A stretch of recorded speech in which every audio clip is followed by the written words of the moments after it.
We out here, we out here, we out here, we out here, we out here. Let's go.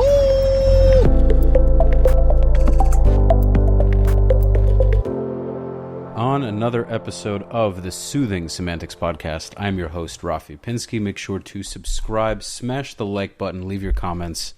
As always, for all of your real estate needs, make sure to follow me at Rafi the Realtor on Instagram. The weekly newsletter, of course, every week I mention the newsletter. Make sure to sign up to that. You can find that in the link in bio. You can shoot me a DM. If you have my number, you can request it there. Without further ado, this week we have a guest who was on the Saucecast with me a couple of weeks ago. If you're not familiar with it, you can go on SOS Cast. It'll be the first video you see, the Israel-Palestine panel. And you'll see the 4-on-4 Israel-Palestine debate that we recently did. Today we have one of the fellow panelists on the pro-Israel side, Gabe Groisman. It's pronounced Groisman, right? You got it. Okay, so he's the former mayor of Bal Harbour. You are an attorney. You have been a part of many different organizations that support the Jewish people. You've really done quite a lot for the community. I'm pretty new to South Florida. I've only been here 5 years, so... Quite honestly, I haven't heard of you until recently, but now that I have, even before the panel, a friend of mine, Josh Kerner, I don't know him for that long, but he says very good things about you, so I'm sure he's going to be watching this video. I have no doubt. He's a liar. Don't believe anything he says. Well, maybe two of the 10 things he said are true, hopefully. Okay, good. Yeah, so it's good to have you, man. I'm glad you're joining me. We're going to cover some good schmooze today. I know that you just... took a nice trip to Israel. How long were you there? 3 weeks, a month? I was there 2.5 weeks. I was there for the holidays. Celebrated my daughter's bat mitzvah there in the middle of the war. So it was a pretty incredible trip. Incredible to be there. It's the 4th time I've been back since October 7th.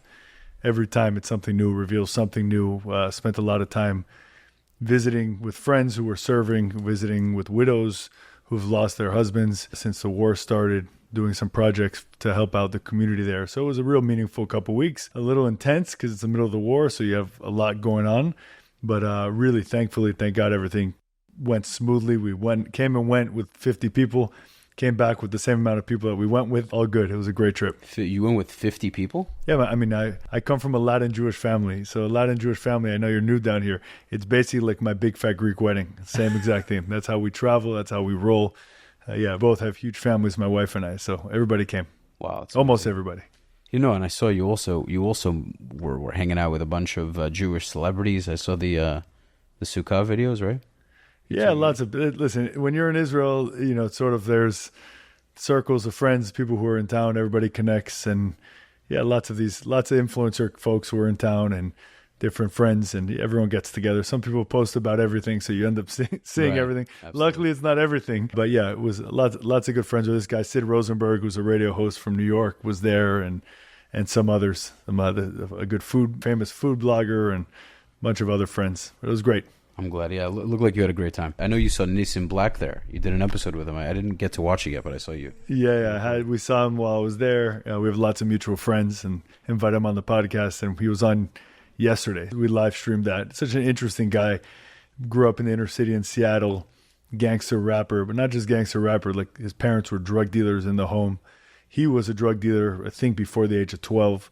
Really living a rough life. Then kind of went on a journey to find some meaning in life. Converted to Islam, converted to Christianity, and then ultimately converted to Judaism. Oh, I didn't know he went to all 3 religions. Yes, and his grandfather on one side was Muslim, a Sunni Muslim. That's where he went first, and then he went to church, and then he ultimately ended up converting to Judaism. But he went all in. I mean, he's an ultra-Orthodox Jew. Obviously a black African-American, and he lives in Jerusalem, outside Jerusalem, in the ultra-Orthodox community with his 7 kids and his wife. And it's incredible, yeah. Really a unique guy, but really a cool guy, and he's got his head on his shoulders, and his perspective on life in general is incredible, which is why I invited him to come on. I really would love to talk to him at some point. He's something interesting. There was also Shine. I'm sure you remember Shine, right? Yeah, of course. So he kind of went on a different path. He's the politician in Belize now. Is he still Jewish officially, or he kind of? I don't know. He fell off the map, so I'm not sure. Yeah, he kind of did his own thing. He's interesting, but I'm not gonna lie. The song "Bad Boys" every so often, you know that song? Yeah, of course. It's so catchy, man. I love that song. You know Adam for quite a while. like I said, you and I didn't know each other prior to the panel. What did you think about it? We won't go too far into this. A quick, 2-minute summary. On the panel that we did on sort of the quote unquote debate, I mean, it was a shit show, is the truth. Right. I mean, it was way too many people. 4 on each side is kind of ridiculous in and of itself. We didn't know who was going to be there. At least I didn't on either side, actually. And then the folks they had on the other side of the panel, it was just a very disingenuous conversation. And I find this a lot. I've been doing debates and stuff related to Israel for years. There are complicated issues, but somehow the complicated issues never come up. They just make shit up. And you have to deal with that. And it's pretty hard to deal with people who just make up things, chasing straw men all the time. And there was a little bit of that, and then a lot of chaos, and then trying to figure out where to jump in, to not be obnoxious, but where you have to jump in, you got to jump in, right? And just trying to deal with it. Look, at the end of the day, I do a lot of Spanish language television also, and commentary on Israel, Jewish community stuff, and also just generally politics in the U.S. And my conclusion is always, it's better to do it than not to do it, because you don't know who else is going to be there and what they're going to say and whether someone's going to actually say the right thing at some point. The part you don't know, especially in a crazy, chaotic thing like what we did, is what came through to the listener. Did we just lose everybody all over the place? Or did we make some people think, which is how I look at it. I don't think about changing people's minds. I think about making people think about their positions or rethink their positions. Definitely. What I always say is I don't think, and I wouldn't say this every time because I do believe, maybe I'm delusional, but I do believe that there are guests I've had on. For instance, I just had Alex on. You remember Alex from the other side. I think I gave him perspectives that he had a very hard time arguing with, and he, at the end of the video we did together, over 2 hours of video, he said, I'm actually definitely more pro-Israel. That's and great. I said, interesting, because you were not on our side of the panel. I had an answer to everything. I would love for you, if you have a moment when you're driving around, 20 minutes here, 20 minutes there, I'd love to get your feedback. Yeah, I'll listen to it for sure. I was finishing the Trump-Rogan podcast, which also took me a few days because it was a 2 or 3 hour discussion. Listen, Trump and Rogan, I understand that you're going to put that, prioritize that over my thing, but it's... being that that we were on the panel with him, I would just like to hear what you think of our back and forth. I do agree, though, dude. Too many people. The interruption. It's one thing to do a 2-on-2 and there's interruption. When there's a 4-on-4, it just doesn't. I get a minute in here, a minute in there. I have to cut him off, cut her off. I think there was more attainment than value. But I listen. I really appreciate Adam bringing me on. Don't get me wrong. Yeah, I've known Adam since we're 5 years old. Right. We grew up together. We went to different schools always, but both of us played competitive basketball, and we were on travel basketball teams together our whole lives. Then we played against each other in high school and that kind of stuff. But just a friend for a long time, and we disconnected for a few years for no reason, just because we lived very different lives. Like, I got married at 23 and he's still not married, and he's 43 or 40. Not that there's any right or wrong answer or way to live life, but we just were living totally different lives. And then in the last several years, we started reconnecting a lot again, especially when he got into podcasting outside of money. He was doing money stuff for a long time. Then he started getting into other issues, which weren't sort of his forte, I guess, or what he had never really focused on before. So we started connecting again. And there's nothing like old friends, right? So that's really where the category he fits in. Someone I've known forever. For sure. And super cool guy. No, I've been a fan of the entire Valuetainment media company for a long time. Been a big fan of Patrick. Came across Adam's stuff. I liked his relationship stuff too, and then we started connecting about Israel. He came on my show. It's been real. It's for a small podcaster like me, still on the come up. I've done a lot of content, but still don't have a big channel yet. To be able to go on the channel and have this conversation was awesome. So hopefully we'll do it again. Okay, so you gave me your feedback on that. Now, in terms of what's going on with Israel, we're fighting these multi-front wars. We have Hamas, which most of their capabilities are done, but they're still threatening us. They're still, quote unquote, negotiating with us. They still want to have, they still want to make us believe that they still have a footing and some kind of even playing field in this war. When we kind of know that they're on their last leg, right? And then we have Hezbollah, which supposedly has only 20% of their missile capabilities. The Houthis are a threat, but much less of a threat than the other two, or at least they initially were. Hamas had a lot more capability. Then we have Iran, which Israel recently attacked, and now we have the back and forth. So where do you see things going?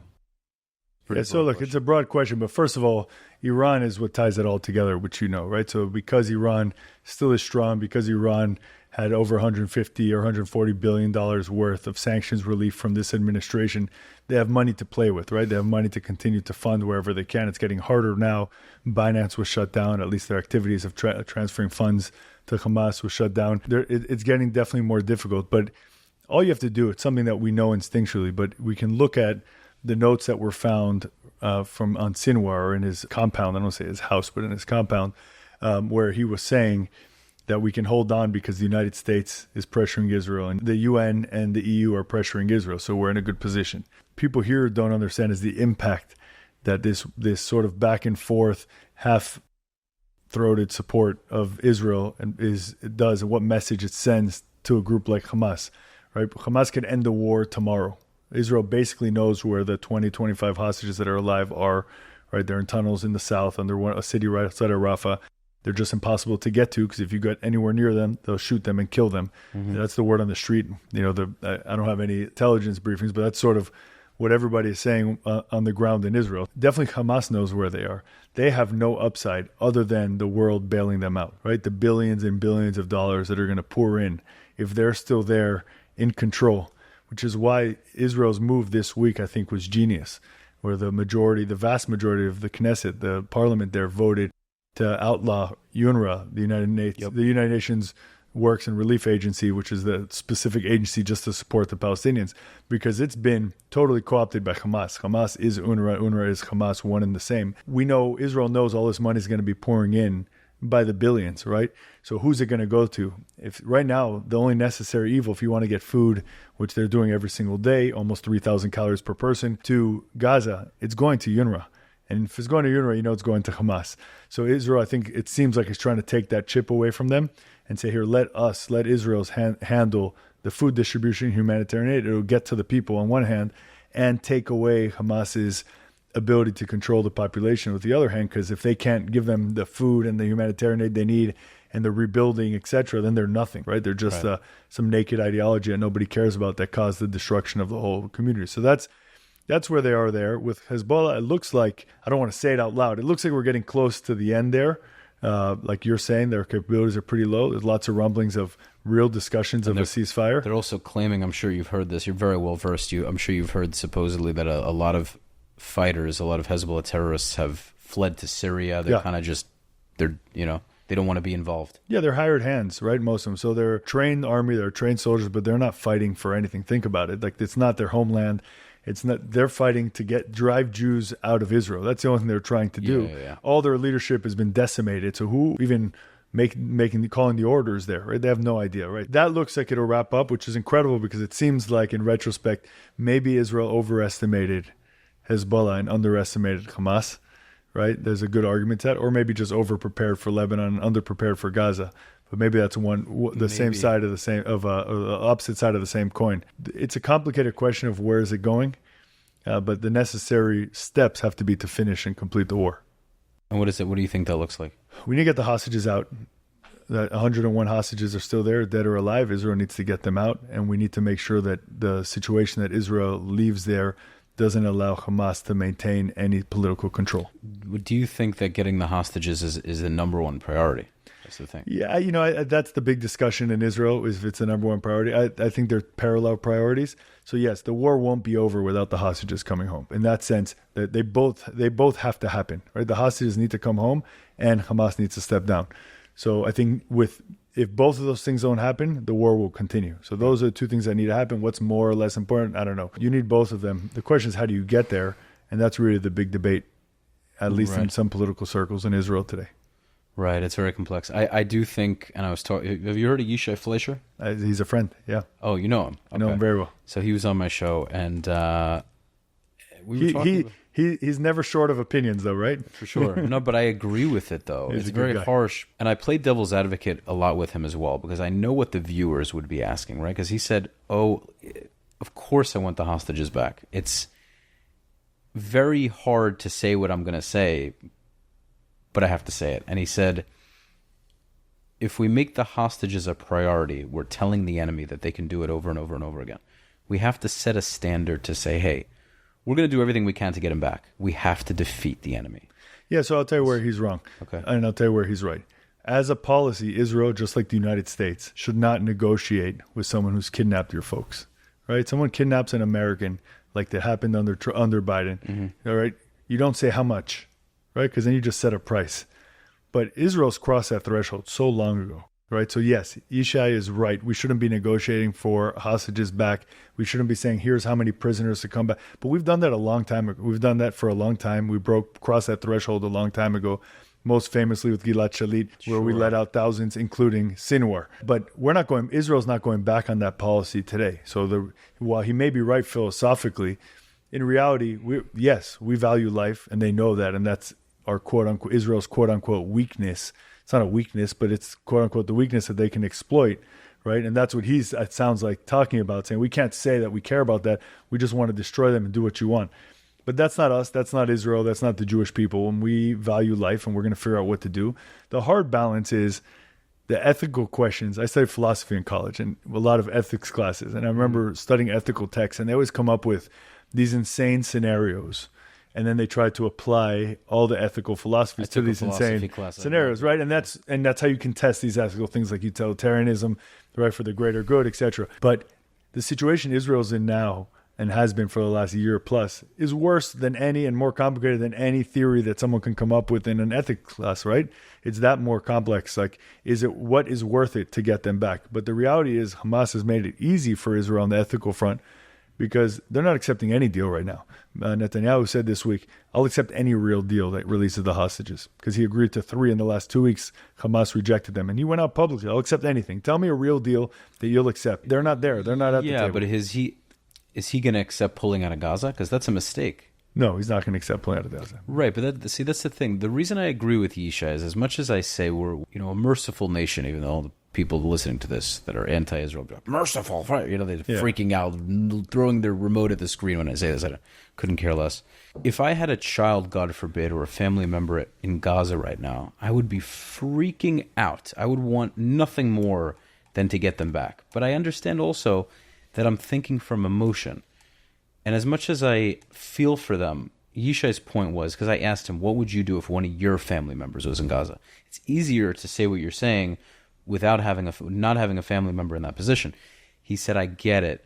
But the reality is if we keep giving Hamas terrorists in exchange, they'll do it over and over and over. And then ultimately we're in this position where we're getting hostages back now, but then we're giving back terrorists who will, God forbid, kidnap more hostages. And then the cycle doesn't stop. Right. Because that's their only chip, man. Because we're so much more our military is so much more advanced than theirs. We have more funding. We're more, quite frankly, more intelligent. We outclass them. Sadly, they still committed October 7th. But this is a massive bargaining chip for them. And if we keep giving it to them, where does it end? We get back 100 hostages. What if in the next 10 years, God forbid, they're able to kidnap 1,000 people? So we have to prevent this from happening. This is, I think, the biggest... Yeah, Israel's policy on day one, on October 7th, October 8th, should have been, we're not negotiating for them back. The only thing we'll say is we'll stop pounding you if you give us back our people. That's exactly what I said. Yeah, I agree with that. But what I'm saying to my earlier comment is we've already passed that threshold. We've already done these exchanges. And then to your comment on if your family has, I've met with lots of the families of people who were kidnapped. I've hosted some of them myself down here, taken some to Congress to meet with members of Congress. I mean, I've really been involved with the families. I personally have a rule that if someone's family member is kidnapped, they can say whatever they want. Right. They have a free pass to say whatever they want. They can say the nastiest thing about the prime ministers. They can say whatever they want to say. I hear them. I don't even get upset about it. Totally. Because in Hebrew, there's a saying, "Shalom Neda," we shouldn't know of that. Right. It's something no one should ever have to think of that situation. I have so much empathy for them. They can say whatever they want. But luckily, leadership in a country, of any democracy, shouldn't be thinking emotionally like that, and has to make these difficult decisions that are right for the country. And I'm not in that position. And the truth is, like I said, Hamas is making it easier because it's not like they offered some deal that's a reasonable deal that how can we not take it? It's not happening right now. Israel just needs to keep doing what it's doing. And I think everybody's waiting for the election on Tuesday. I mean, I don't know when this airs. Does this air after the election or before the election? Let's see what happens. But here's a good discussion to smoothly, for lack of a better word, to help me out here. Transition. Okay. Sure, I was thinking of a different word, but transition's fine. To transition into is there are Jews who aren't as outspoken. They like to kind of hide away and hope that our enemies kind of leave us alone. You have a lot of those, especially outside of Israel. So I have my answer, and I'm sure we're going to agree. What do you think being as tough on our enemies as we have been prevents them from attacking us, at least for a while? Or do you think, as Mehdi Hassan and lots of other pro-Palestinians like to say, well, you're too aggressive and all it's going to do is produce more terrorism and you're going to have what you're having tenfold? What's your take? Yeah, I mean, I think Israel's not being aggressive enough in the war. That's what I think. I think there's only one language that's understood in the Middle East, and it's strength. You're my spirit animal, dude. And if you just want to harken back to something, I was at the Knesset in the parliament for the 1-year anniversary of the Abraham Accord signing. And Netanyahu was speaking, and it was in a hall there. And there were all the ambassadors from the Gulf states that were members sitting in front of me, members of Knesset and some people from the public. And he made a statement, and he said, the only thing that brings peace is strength. And the Abraham Accord is evidence of that, because nobody makes peace with the weak. They make peace with the strong. Now, he says that, and the room goes silent, because there's a row full of these diplomats from these Gulf states and these Arab states. They stand up and start applauding, right? I mean, they understand that language. And it's not just military strength, it's economic strength, it's political strength, but it's strength. And the idea, whenever people make the argument of, I heard someone on CNN, I try to read CNN and New York Times every day, because you got to hear what the opposite sides are saying on things. If not, you live in an echo chamber.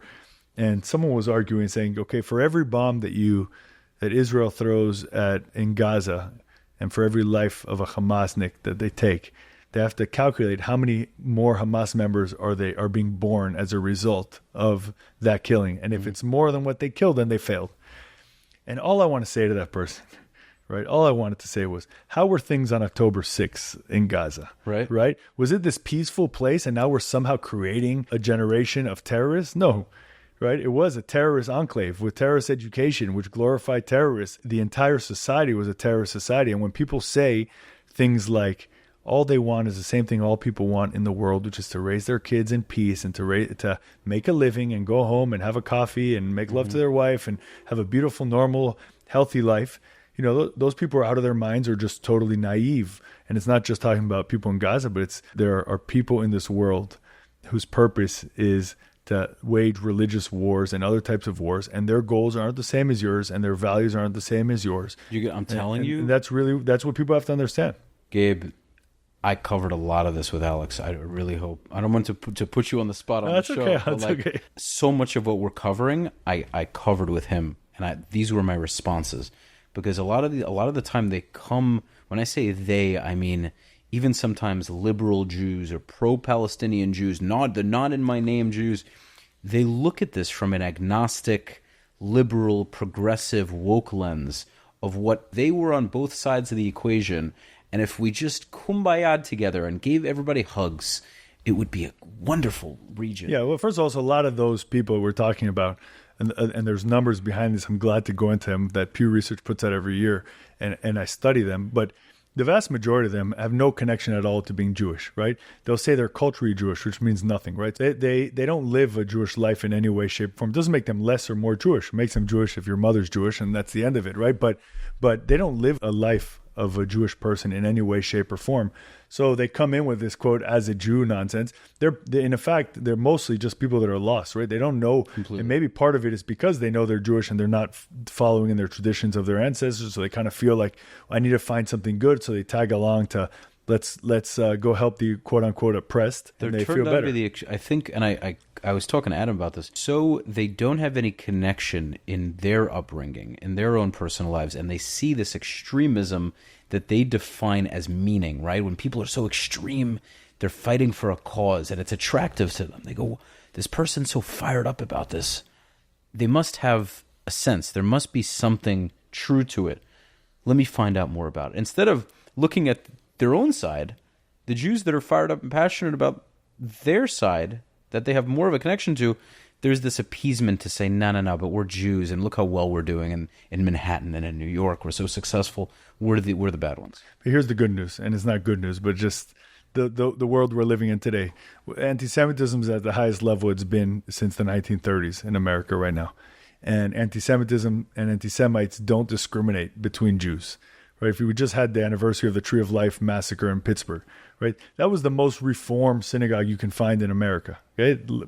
You can't find a more reformed synagogue, more left-wing, left-leaning, socialist, all the stuff you want to say. I'm not even talking bad about them, God forbid, with everything they went through. Okay? They didn't get a pass from this person who went in to shoot and kill them, right? And it's the same thing that's happening all over America today. October 7th, let's be honest, the kibbutzim, right? Communities were...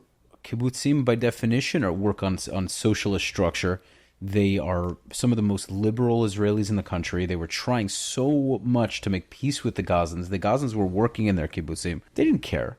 No, I spoke to I took, like I said, some groups of them to meet with members of Congress actually in October of 2023, at the end of closer to the end of October.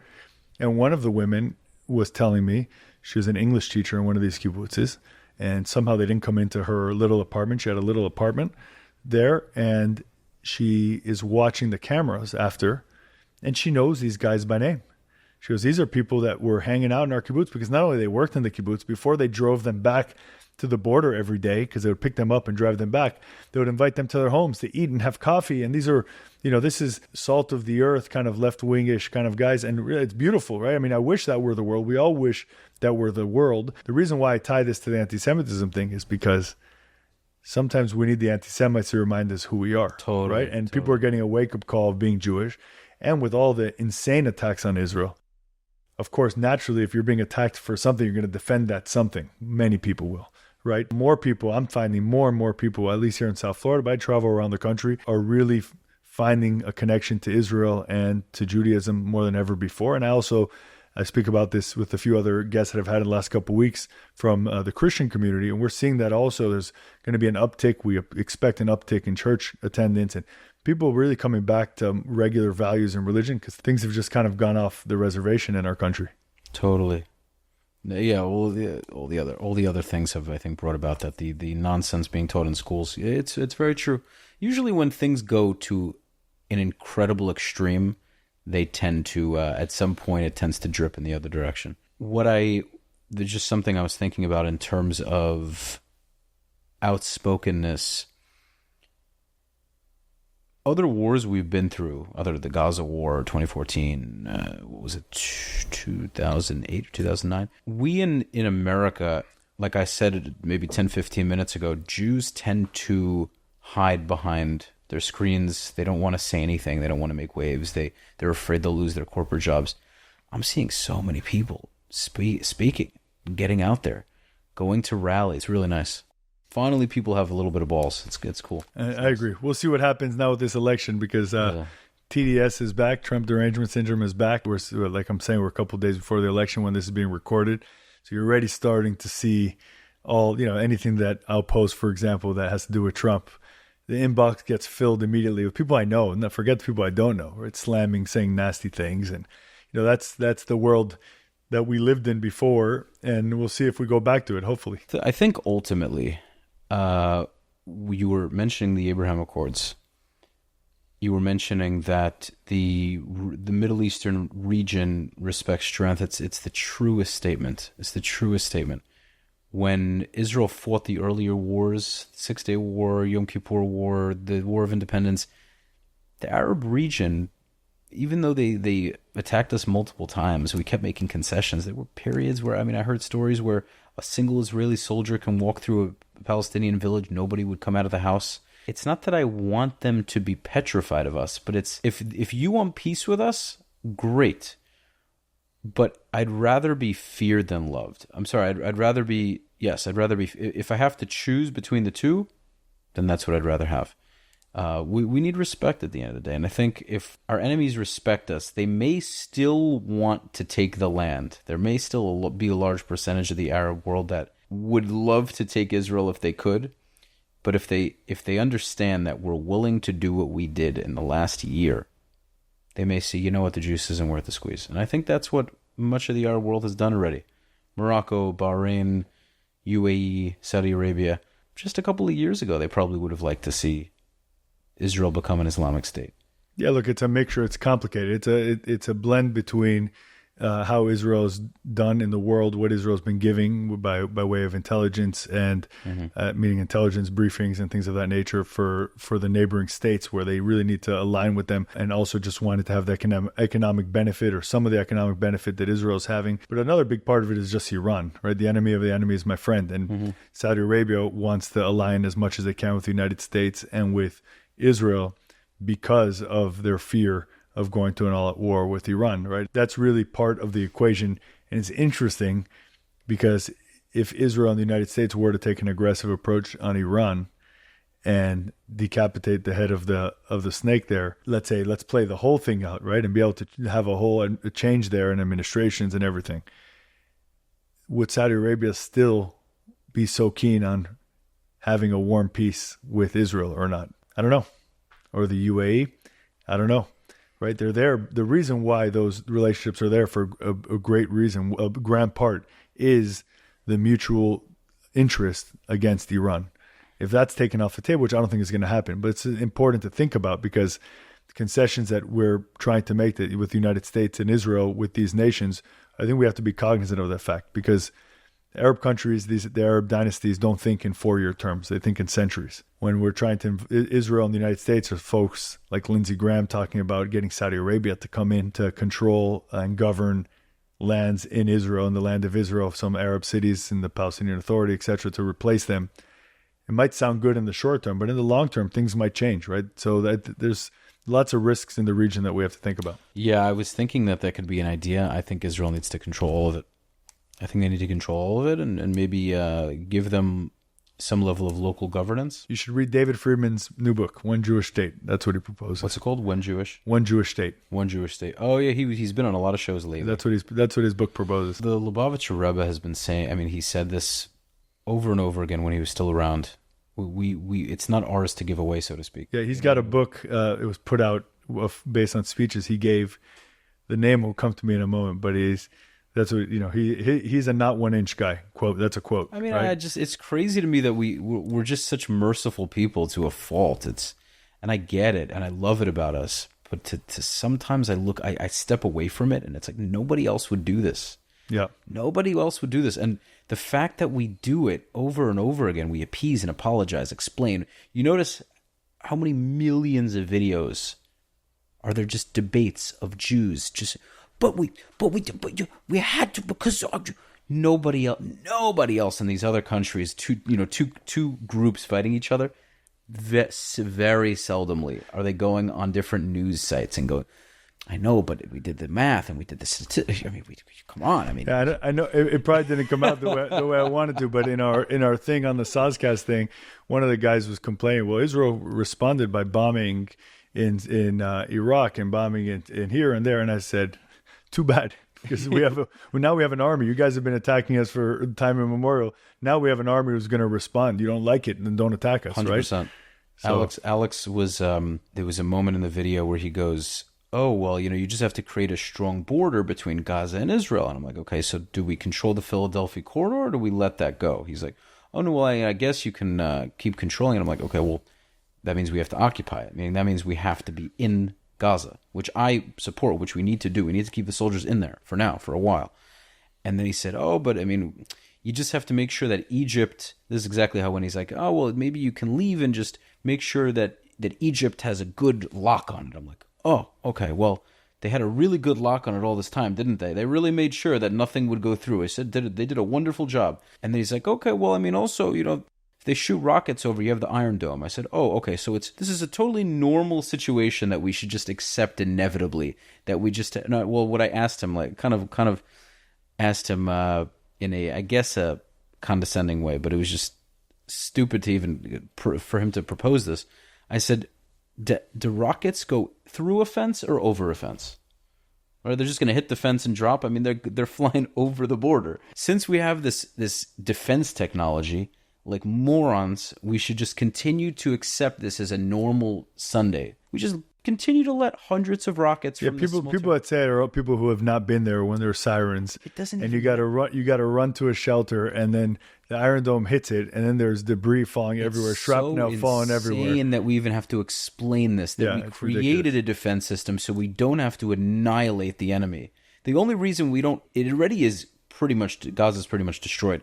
The only reason why every piece of grass isn't flattened is because we actually have a defense system to protect our citizens from being massacred. Because even though these rockets aren't Iranian ballistic missiles, they'll kill people. Yeah, it's just the principle of allowing this, the fact that we allow this to happen. People give this example all the time. If Mexico did this to the United States, even if they sent 10 rockets, imagine hundreds. Yeah, Mexico wouldn't exist, dude. It wouldn't exist. That's true. Yeah, it's nuts. But anyway, this stuff gets me fired up. It's just it's so asinine to me. And I feel for people. I don't have this, I'm not sitting here in this chair hoping that people die. If we can actually work something out, fantastic. But I said it on sauce. If you want river to the sea and that's all you're going to say, and you're not going to actually think critically, or rather you just don't actually want us to be there, then I'm supposed to care. It's just very hard for me to do that. If the Gazans actually want to work something out, make Gaza an enclave or a city or whatever you want to call it, where they stop as a collective, stop trying to take over the country, then maybe at some point. But if we get rid of Hamas and a new group, Islamic Jihad, takes over, and we get rid of them and a new group takes over, and we get rid of it never ends, man. Yeah, that's where we're going. And that's why Israel needs to go back to having a strong position. The United States needs to go back to having a strong position when we're talking about radical Islamist groups, and put them in the corner that they belong in. Right. So the rest of the Western world, including Israel and the United States, can continue to flourish and do good things. And every time they pop their head up, we play whack-a-mole, hit them in the head and keep going. Right? But right now they have succeeded in one thing, which is the world is basically at a standstill because of this war, and the proxies have come in full force, and then now Iran is going tit for tat with Israel, and the United States is next. I'm not saying it; they're saying it. There's only one answer, and like I said, hopefully this next year we have a big change. If we don't, it's just going to keep getting much, much worse. I think Jews and Israel, we need to be more direct about what we know what it is, and we need to be real about it. Because too many Israeli politicians, too many pro-Israel activists, they get on Piers Morgan and they want to dilly-dally and dance around it. Because at the end of the day, sometimes when you say things that we're saying, it's very easy for people to label us extremists, terrorists, supremacists. It is what it is. I know that you and I, we don't have those thoughts. I don't have a supremacist ideology. If people want to think that of me, so be it. I'm not gonna dance around the issue. It's stupid. Yeah, I'm not worried about what people say about me. But the Ben-Gvir, who's someone who gets a lot of crap in Israel, just one. He had a great line when someone asked if he's an extremist recently. Mm-hmm. He said, "Yeah, I extremely love Israel." That was awesome. His answer. That's cute. Yeah, that's nice. That was good. Yeah, dude. I really, I think people just don't understand him. Now, a last point. I think a nice finishing point.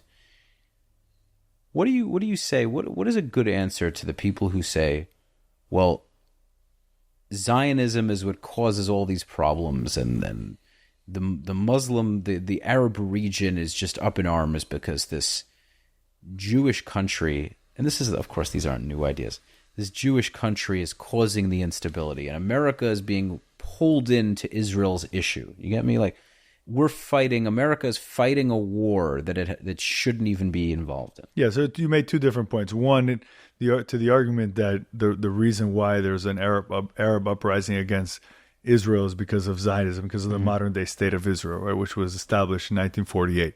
And anyone who says that is just totally naive of history before 1948, because the Arab nations, the Arab communities, the Arab people from that region have been attacking Jews there forever. And before the Arab period, it was the Romans and the Greeks and the Mamelukes and everybody in between that would come in and try to take the land and attack the Jews that were living there, who are the indigenous people from that land. So that's something that's been happening forever. So when they say it's the modern day state of Israel, okay, and before the state of Israel was just the Jews being there and are very existent. That's something that's it's an argument that's made all the time. It's a nonsensical argument. It's an easy argument to make, but it's hard to back up with any facts, because it's absent of any facts. There's always another direction they go in. For example, one I love, and I thought of this, it just clicked in my head. I love how they'll make the argument that we're all European colonizers, right? They know, but they don't accept Mizrahi Jews, and it doesn't even matter Ashkenazi Jews, Sephardic, Mizrahi. We're all Jews. It doesn't make a difference. But they'll try to call Ashkenazi Jews fake Jews, right? Khazars and whatnot. But then the Neturei Karta, who are quote unquote Ashkenazi Jews, they're the real ones because they support Palestine. So the ones that don't support Palestine are fake. But as soon as they have curls and hats and they have Israeli Palestinian banners, suddenly they're the real Jews. So it doesn't matter what direction you go in. They pull things out of the facts don't matter. It's almost 70% of Jews are from Middle Eastern origin and not white Europeans, right? And anyways, us white European Jews like me, who's Russian, Argentinian, but Russia before that. But before that, the reason why we were there is we were in Israel and we were driven out 100%. and made our way up. Just look at a map. But people don't even realize when they look at a map how you'd even get there, right? It's just this like total naivety on the situation. And the second point you made, though, because I want to answer it, is why is the U.S. involved in a war in the Middle East? And that's a great question, and I think that's a valid question when people ask, why should the U.S. support Israel in any of these wars? First of all, Israel doesn't ask them, to put boots on the ground at all. Israel wants to fight the war themselves. But Israel is fighting the enemies of the United States. The same enemies that are attacking Israel are attacking the United States or attempting to attack the United States. Really having Israel there, it's like having an extra arm, right? An extra, I don't want to call it a pawn because it's almost derogatory, right? But you're having someone out in front, another entity out in front, fighting your own enemies. That's what Israel is doing. It's the same exact enemies that are trying to attack the United States. So having Israel in the forward operating position, basically, on behalf of the United States, specifically benefits the United States. And then there's tons and tons of tangible evidence that you can point to of security cooperation between Israel and the United States, where Israel's intelligence community has provided information that protect American lives in the United States. The interests are absolutely aligned, and it's not just about, when people are talking about foreign policy on the right, a lot of times people now are talking about, should we be involved in foreign wars, etc. I think it's a fair question to ask. Why is our tax money here in the United States going anywhere other than here? And the answer is because we don't live in a world where what happens in other countries don't impact us here in the United States, right? If we were to say, okay, America only, not America first. I hate it when people say America first means no foreign policy. No, that's America only, right? If you're doing America only and we're going to put up walls and moats around us and think the Atlantic Ocean is going to protect us from jihadism, right? And people who want to attack and kill us, that we're going to lose at the end of that. And then secondly, if we want to be an economic powerhouse, is the United States. We need to be involved in what's happening around the world. If not, China's going to continue to eat our lunch. And if we're okay being second fiddle to China, which is what would happen if we weren't involved outside of our borders, that's a conversation to be had. But I don't think anybody's looking for that here in this country. We need to fight our enemies wherever they are. And if there are others who can fight them for us, like Israel does, we should do that and we should support them. And we do have to be involved with wars and things that are happening all over the world. If not, it'll come to our shores and it'll be too late. 100%. One thing I'll say, though, is what do you say, another devil's advocate question, what do you say to people that go, well, why give all this aid? You answered it. You did answer it. But do you think Israel maybe would benefit from the support, maybe the support in the sense where if we really needed it, they would join us with boots on the ground, or they bring the Navy in like they had by the Red Sea. They do give us the support, but maybe they're not giving us billions of dollars a year.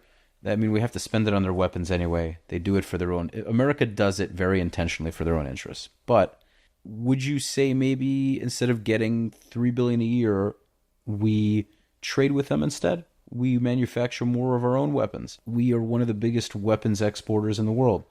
What if we started making our own bullets, completely making our own weapons? Would that be better for us? First of all, that's going to happen, right? So Israel is going to start manufacturing its own weapons in Israel. The reason why they're manufacturing so much of it in the United States, like you mentioned, is it's not 100%, but it's 95% of the money that the United States give Israel has to be spent back in the United States. There's a 5% holdback to be able to have some sort of manufacturing in Israel happening. Mm-hmm. The answer is yes, Israel would be better off if they had more control, right? So we're seeing it now. We've had Biden playing games with arms and providing arms. Even if Israel's paying for it out of a different bucket, it doesn't matter. The United States government has to approve foreign arms sales. They control us. They control it and they can delay it. So we're seeing the downside of it. Can Israel survive economically without the money that the U.S. gives them? Absolutely, and they would be fine. But the part that's missing from that equation and that discussion is the fact that the United States and Israel develop weapons together. So the Iron Dome, for example, was developed together. They couldn't really split up entirely. There does need to be a rethinking of the MOU that we're under, which actually Obama increased, to give him credit, but it had two sides. He increased the MOU to what it's at now, but he also increased it was 75%. He brought it up to 95% of what needs to be spent in the United States. So it's not so clean. In a perfect world, no one should give foreign aid for arms to any other country, and then you can have that discussion of not participating. Because I think there's so much more room for innovation. If Israel is doing everything in-house, there's so much more room for them to... They've already... I mean, look at all the guns, right? All the weapon systems, all the changes they've made to aircraft, tanks, the Merkava, right? F-35s, they've added different technology, everything. I mean, if we are manufacturing our own things, and we just do it instead of taking money, we're trading. I think there's much more upside, and I think at the end of the day, we're a small country, and we're Jews, and we haven't been used to ruling anything for thousands of years, and I think we're afraid. I think we're afraid to be completely on our own, and I think it's time.